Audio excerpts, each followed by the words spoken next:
Ekim abi.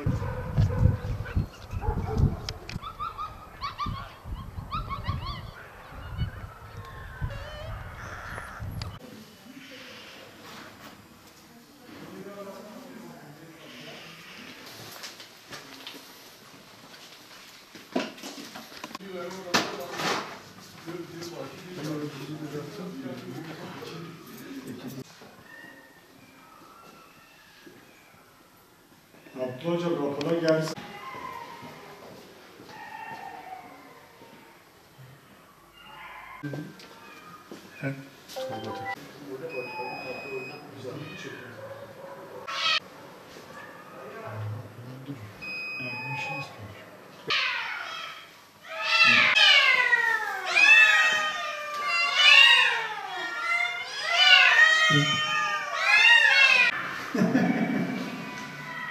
Var mı? Tokat'ta onun gözü bir yer. Tokat'ta o çarpıyor. En büyük boyları değil. Normal bu şeyler var. Korkuyor sanki.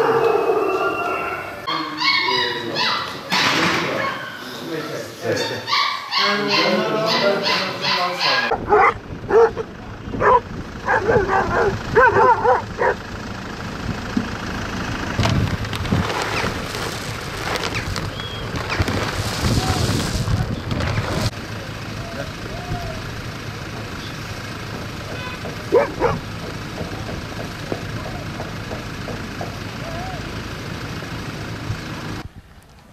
Dolayısıyla bu merkezimizde 37 personelimiz faaliyet yürütmektedir.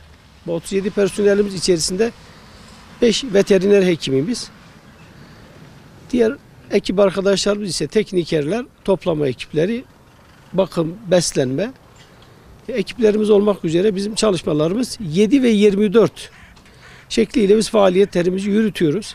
Öncelikli olarak bizim bakım ve rehabilitasyon merkezimize günlük ortalama 55 hayvan, ortalama 55 hayvanımız gelmekte ve bu hayvanlarımızda kısırlaştırma, aşı, küpe, iç ve dış parazit ve tedavileri yapılmak üzere 5199 sayılı Hayvanları Koruma Kanunu'nun 7. maddesi kapsamında bu hayvanlarımız rehabilite edilmesi gerekenler bizim barınağımızda kalmaktadır.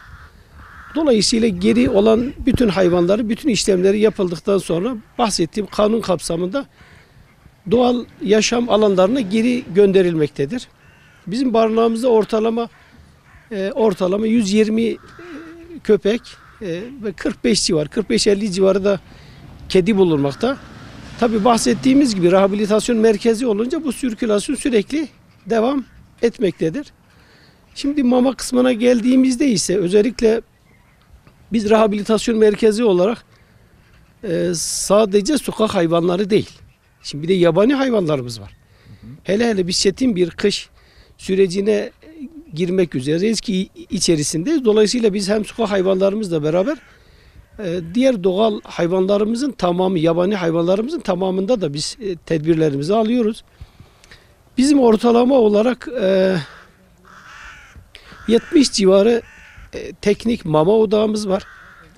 Buna ilave olarak da 30 tane de doğal. Şimdi arkadaşlar bu teknik mama odaklarına mamayı bıraktıklarında hayvanları gördükleri noktalarda da doğal olarak yine mama bırakıyoruz. Günlük ortalama 200 kilogram şu anda söylüyorum ama hava şartları çetinleştikçe bu mamamız günlük 300 kilogramı bulabiliyor. O da şu demektir. Yılda biz 75 ton, ortalama 75 ton kedi ve köpek mamasını sokak hayvanlarımızın istifadesine sunuyoruz.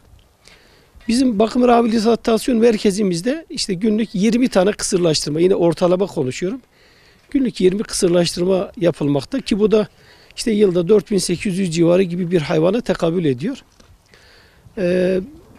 Tedaviye gelen hayvan sayımız biz 55 dedik. Onda da biz baktığımız zaman 14.000 civarı yine yıllık bir hayvan tedavisi gerçekleşmektedir.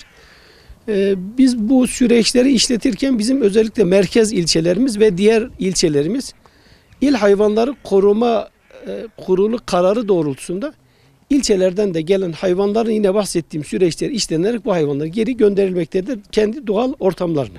Bütün ilçelerimiz dahil biz bu hizmetimizi bütün ilçelerimize yönelik yürütüyoruz.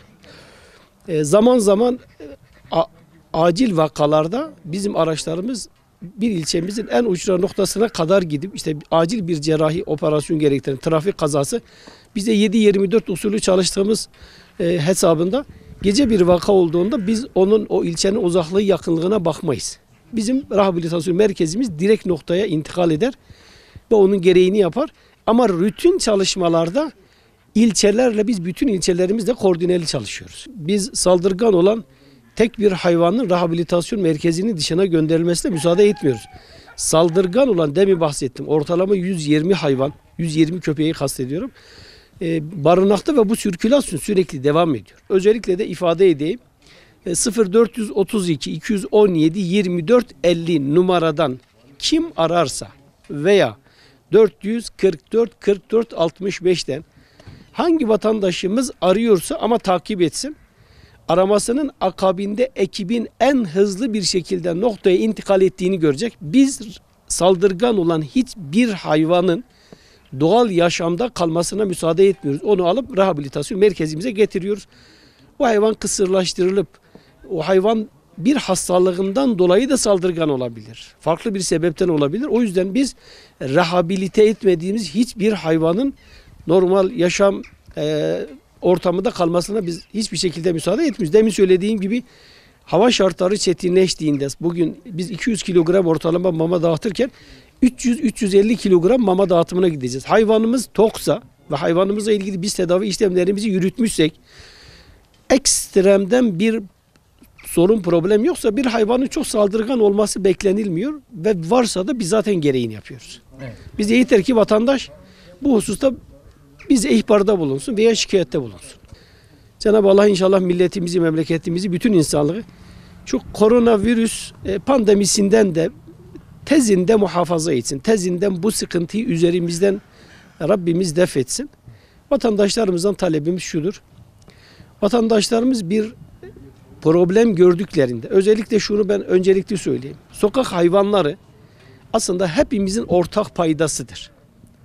Sokak hayvanları hepimizin ortak paydası olması hasebiyle her bir vatandaşımızın da duyarlı olmasını gerçekten tavsiye ediyoruz. Aslında hayvana sahip çıkmak kainatın Rabbinin de en önemli emirlerinden biridir. Cennete girebilmenin yolu bir hayvan kadar sadakattan geçiyor. Hayvanlar bizim için çok önemlidir. O yüzden bütün insanlarımız da, bütün seyircilerimiz de bu hususu çok iyi biliyorlar. Allah Resulü Aleyhisselatü Vesselam'ın en yakınında Ebu Hureyre ismi aslında Ebu Hureyre değil. Ama kedileri ileri derecede sevdiği için Allah'ın Resulü ona kedilerin babası lakabını takmıştır. Onun dışında biz Ashab-ı Kehf'in köpeğinin cennete gideceğine inanıyoruz. Dolayısıyla şu demektir. Hayvanlara sahip çıkmak, hatta bütün mikroorganizmaya, makroorganizmaya, tüm canlılara sahip çıkmak, yani yaşamanın yolu, İslam'ın temelini söylüyorum, yaşamanın yolu yaşatmadan geçiyor. Sadece insan değil. Biz bütün canlıları yaşatırsak, biz çok müreffeh bir hayatta, mutlu bir hayatımızı idame ederiz. O yüzden bütün vatandaşlarımız da bu hususta duyarlı olmalarını, bir problem gördüklerinde, bir saldırgan hayvana denk geldiklerinde telefon numaramızı tekrar ediyorum.